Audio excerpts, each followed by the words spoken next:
Hello, and how are you doing? I hope you're doing fantastic. I hope mko fine. So it's been such a long day, but favorite part of the day when I'm interacting with my God. You see the way Bible says, in the beginning was the Word, and the Word was with the Lord, and the Word was God. So I believe this is always my favorite part of the day when now I'm interacting with God. So lately, I've been going through the book of Exodus. And what's so interesting is I have read the book of Exodus again and again. And this story, this back and forth between Pharaoh and God, between God and Pharaoh.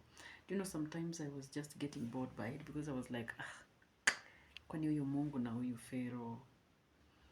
Like the way Pharaoh says something happens, the plagues are sent, and then he tells Moses, go and plead to God on our behalf, and then when this one passes, I will release your people, blah blah blah. Then Moses goes, pleads to the Lord takes away the plague, then Pharaoh hardens his heart again. And interesting, it is so interesting because the Bible says that God was the one actually that was hardening his heart. So sometimes back it had been such a boring story for me because I was like, kwani Mungu. But today now I'm realizing in every story God is always teaching us something. In every story there's always something God wants us to get. And I believe this one, number one, patience.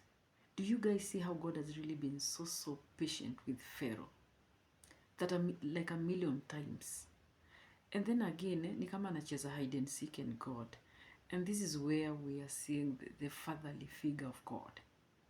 You see the way tunapigana tuna wazazi.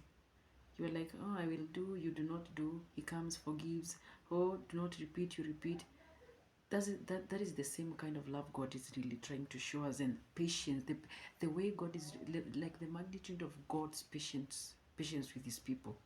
Because tell me why he sent the gnats. Pharaoh tells Moses to go and plead with God.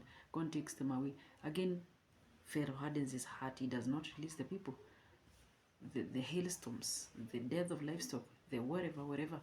And there is this point where God says, by now I could have put out my hand and struck you and your people with pestilence, and you would have been cut off from the earth. By now ningekuwa nishakumaliza, but I'm still so patient with you. And this is like symbolic to the kind of life that we are also living. God is extremely patient with us. Kuna kale kasin kenye unafanyanga, and then you go to God and you are like, aki Mungu nisame, aki, and I promise I will not repeat it again. God forgives. Unaenda unalia, unakuwa emotional, you're like, aki God, nimekukosea, I have sinned, I have fallen short of your glory, I'm not gonna do this again. God forgives. And guess what you do again? We go back to the old self again. We repeat the same mistake. We do the same sin. We fornicate again and again. But God is so patient with us. Like he's always ready and willing to give us another chance of life. He's always ready to listen to us. Nile tu mzazi anakusikiza tu, and then they decide to sit back and let me see how my child has really changed. That is the same way God is really carrying us. Like the patience God has with us.